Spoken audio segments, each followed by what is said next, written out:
The ancient Egyptian civilization, famous for its impressive achievements, also practiced customs that today might seem quite strange or unsettling. From unusual beauty rituals and unique eating habits to complex burial ceremonies that sometimes involved magical rites to communicate with the dead.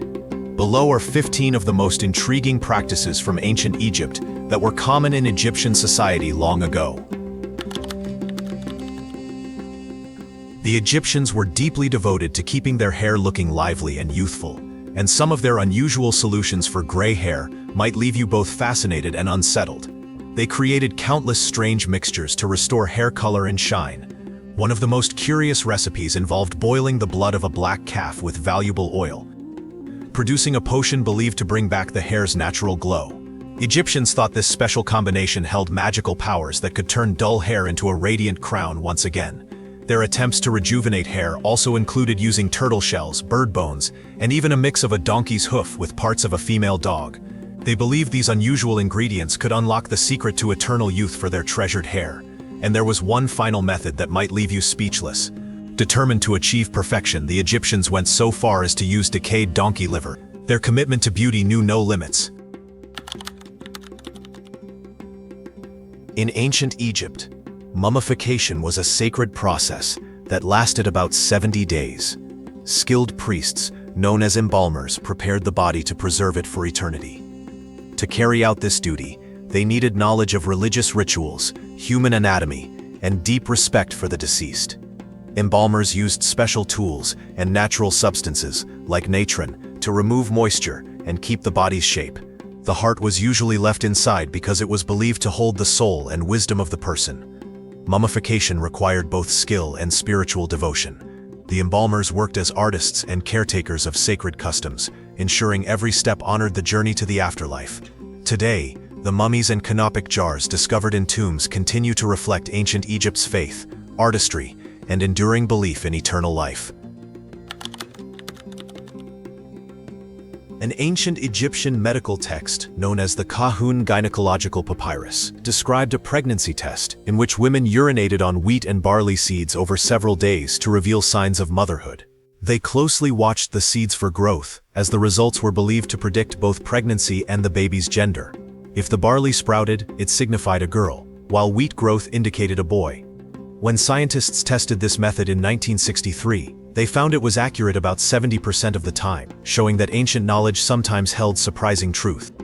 Another unusual practice from ancient Egypt involved the use of onions or garlic for pregnancy detection. Egyptians and later Greeks believed that placing one of these into the body overnight could determine if a woman was expecting. The next day, if her breath carried the smell of the onion or garlic, it meant she was not pregnant. Though unusual by today's standards, these methods highlight the creativity and curiosity of early civilizations in understanding human life. Now turn to how they viewed death and the divine forces that governed their world. Don't forget to hit the bell, share it with your friends, and subscribe if you haven't already. It really helps me out, and I promise to bring you more awesome content. In ancient Egypt, people held a deep fascination with the afterlife and placed immense importance on honoring the gods, especially Ra, the sun god. Showing disrespect toward Ra, or desecrating sacred places, was viewed as a serious offense against both religion and society.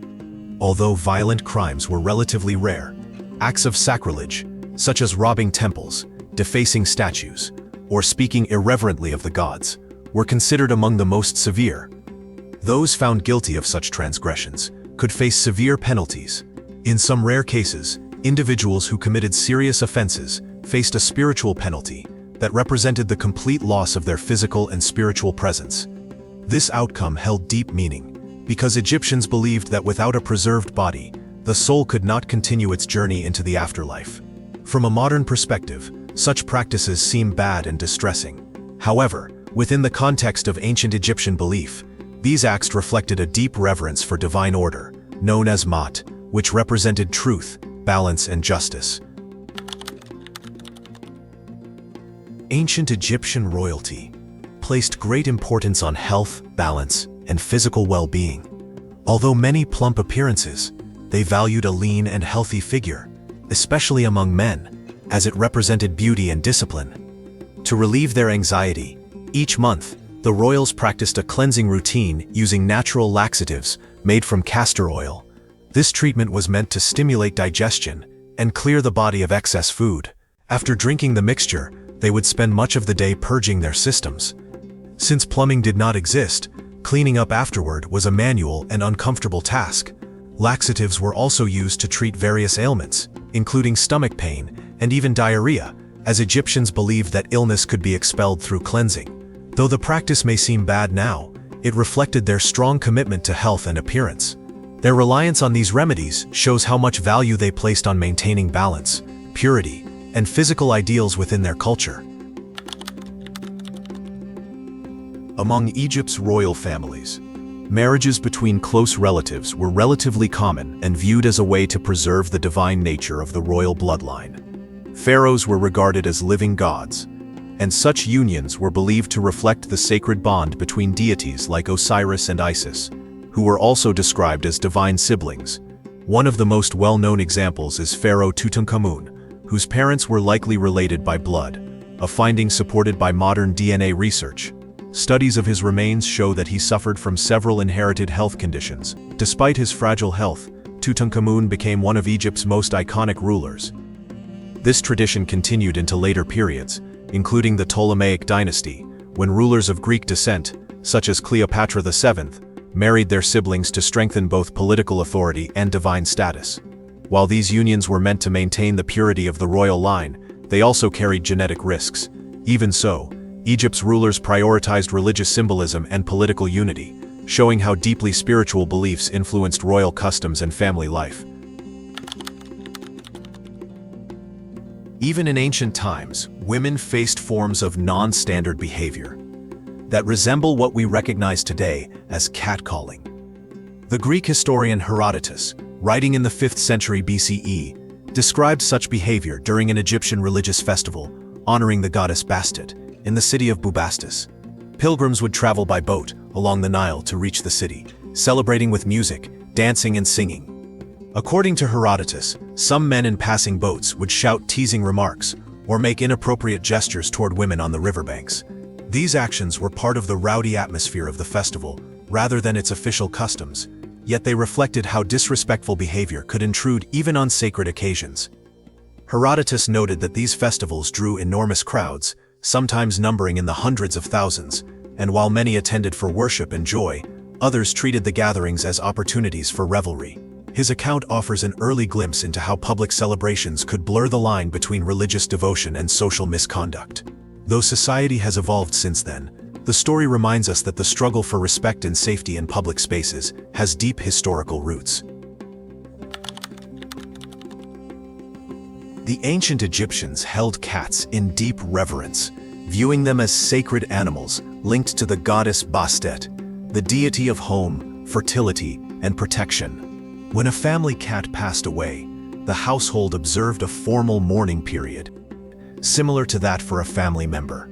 As part of this ritual, family members would shave their eyebrows and allow them to grow back only after the mourning period had ended, an outward sign of respect and devotion. Wealthier families often arranged for their cats to be mummified, using preservation methods similar to those used for humans. The animals were carefully wrapped in linen, placed in small coffins, and sometimes buried with offerings such as food or small symbolic items meant to accompany them into the afterlife. Archaeologists have uncovered large cat cemeteries, including at Bubastis and Saqqara, containing thousands of these carefully prepared feline burials. Cats were so highly valued in Egyptian society that causing harm to one was considered a serious wrongdoing. Ancient accounts mention that visitors were advised to treat cats with care, as they were believed to embody divine qualities.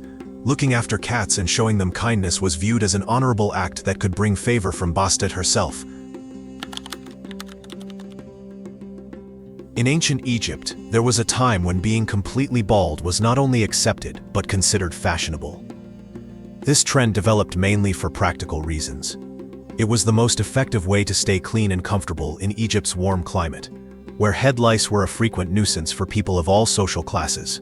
Archaeological research has found evidence that lice were common in ancient Egypt, suggesting that the hot weather and crowded living spaces made them difficult to avoid. Traditional treatments, such as using oils or herbal mixtures, provided only limited relief. Eventually, many Egyptians chose a simpler solution, shaving all body hair. Both men and women adopted this habit, viewing smooth, hairless skin as a symbol of cleanliness and refinement. Skilled barbers used bronze razors to maintain a polished look, while wigs became a popular fashion item. These wigs, often made from human hair and styled in elaborate patterns, could be removed, cleaned, or replaced as needed. Baldness soon came to represent hygiene and social sophistication. Priests and priestesses, who valued ritual purity, also shaved their heads, and even gods were sometimes depicted as bald or wearing wigs. What began as a practical measure evolved into a lasting expression of beauty and spiritual devotion in ancient Egyptian life. Would you consider shaving your head if it were seen as a sign of cleanliness and high social status, like it was in ancient Egypt? Let us know in the comments below, and don't forget to subscribe and follow the channel to discover more interesting things. Among the many religious traditions of ancient Egypt, seasonal celebrations of renewal and growth were among the most symbolic and spiritually meaningful. These rituals honored Atum, the creator god, who, according to Egyptian mythology, brought the world into existence through an act of divine self-creation. The story represented the origin of life and the continual cycle of renewal, rather than a literal event. The annual flooding of the Nile River, which enriched the soil and sustained agriculture, was seen as a reflection of Atum's creative power. Egyptians believed this natural event renewed the land and ensured the well-being of their people. To give thanks and encourage continued prosperity, a yearly festival was held in Atum's honor. During this celebration, the pharaoh performed symbolic rituals by the river to represent harmony between the gods, nature, and the kingdom. Priests and citizens joined in with prayers, music, and dance to celebrate life, abundance, and the blessings of the coming year. Over time, these traditions came to express Egypt's deep respect for nature's cycles and the divine forces believed to sustain all living things. Medical texts such as the Ebers Papyrus describe several early contraceptive methods developed long before modern science. One of the most frequently mentioned mixtures contained honey and crocodile dung, which was believed to provide protection. Though unhygienic by today's standards, this shows an early attempt to create physical and chemical barriers to conception. The reasoning behind this practice was partly scientific for its time. Honey has mild antibacterial qualities, and the thick mixture could act as a simple barrier. However, modern studies suggest that using such materials would have been unsafe and might have caused infections or other health issues. Other historical recipes included acacia gum, dates, and honey, which may have been more effective as natural spermicides. These ancient experiments reveal how Egyptians combined practical observation with spiritual belief in their pursuit of reproductive health, showing that curiosity about family planning has existed since the dawn of civilization. Ancient Egypt continues to captivate historians not only for its remarkable achievements, but also for the mysteries that remain unsolved. One enduring puzzle is the death of Pharaoh Tutankhamun. Modern CT scans show he suffered several injuries, while earlier theories pointed to an accident or even foul play. Most experts today believe his death was due to health complications, possibly linked to a chariot incident. His mummy also shows signs of a hurried burial, with some surface damage likely caused by natural chemical reactions during the preservation process. The Great Sphinx of Giza also holds its share of intrigue. Contrary to popular myth, its missing nose was not damaged by Napoleon's army, but was removed centuries earlier, possibly by those opposing Egypt's older religious traditions. Recent surveys using ground-penetrating radar have revealed small chambers or cavities beneath the monument, though their purpose remains uncertain. Even Cleopatra VII, Egypt's final ruler, is surrounded by enduring legends. Historical records show her interest in science and medicine, though claims of her experimenting with poisons are unconfirmed. The true cause of her death, often linked to the story of an asp, is still debated, with some scholars suggesting it may have involved complex political circumstances. The very words we use to describe ancient Egypt reveal much about how this civilization understood itself. The name Egypt comes from the Greek Aegyptos, derived from the ancient Egyptian phrase Huat Ka Ptah, meaning house of the Ka of Ptah, referring to a temple of the god Ptah in Memphis. However, Egyptians called their land Kemet, meaning black land, a reference to the dark, fertile soil left by the Nile's floods, in contrast to the desert, or Deshret, the red land. The title pharaoh also evolved. It comes from the Egyptian term per-a, meaning great house, which originally referred to the royal palace. Only later did it come to signify the ruler himself, emphasizing the unity of the monarch, the state, and the divine order. Criticizing the ruler was seen as a challenge to the god's authority and to the stability of Matha, the principle of truth and cosmic balance. Egyptians also believed words carried spiritual power. Every person had multiple spiritual parts, the Ka, meaning life force, Ba, meaning individual personality, and Ah, meaning spiritual form. Speaking names incorrectly or erasing them was considered dangerous. This belief led to the practice known today as damnatio memoriae, in which the names of disgraced rulers were removed from monuments to deny them existence in the afterlife. In ancient Egypt, mummies symbolized preservation and eternal life. Centuries later, a strange medical practice arose, using a substance called mumia, made from materials linked to mummified remains. People believed it possessed powerful healing qualities, and this idea eventually spread far beyond Egypt. During the Middle Ages, mumia became a popular remedy throughout Europe. Apothecaries mixed it with herbs and oils, selling it as medicine said to cure illnesses and extend life. The belief came from the idea of sympathetic magic, wherein the act of consuming something associated with a desired trait would bestow that trait upon the individual. From the 12th to the 17th century, mumia was sold in apothecaries and prescribed by doctors in places like France, England, and Germany. Many trusted its effects, even though much of what was sold as mumia did not come from real Egyptian mummies. Though this practice would be unacceptable today, it reveals how medicine and belief once intertwined. The long use of mumia shows how people in the past blended science, faith, and curiosity in their pursuit of health and longevity. In ancient Egypt, when a man died, his journey to the afterlife began immediately as embalmers prepared his body for eternity. For women, however, the process was different. By law, the bodies of noble women were left untouched for 3 or 4 days before embalming began. When a fellow worker discovered the crime, he reported it, shocking the kingdom and tarnishing the trust placed in embalmers. To prevent such acts from happening again, officials decreed that female bodies must be left to decay slightly before preservation could start. This waiting period served as protection, ensuring that no one could desecrate the bodies of queens or noblewomen. During those days, the deceased were closely guarded until the embalmers were called to perform their solemn task. The rule reflected both caution and respect, reminding future generations that even in death, purity and honor had to be preserved. We've journeyed through 15 of the most shocking practices that were completely normal in ancient Egypt. The ancient Egyptians were highly intelligent people who developed complex systems of medicine, engineering, and governance. Yet they also engaged in behaviors that seem absolutely shocking to us today, all in the pursuit of health, beauty, spiritual fulfillment, and social acceptance.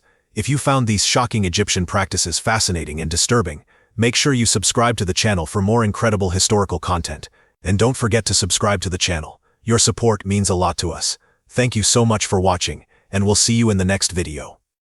Thanks for being with us. Leave a comment, like to show your support, and remember to hit that subscribe button for more exciting videos. See you next time.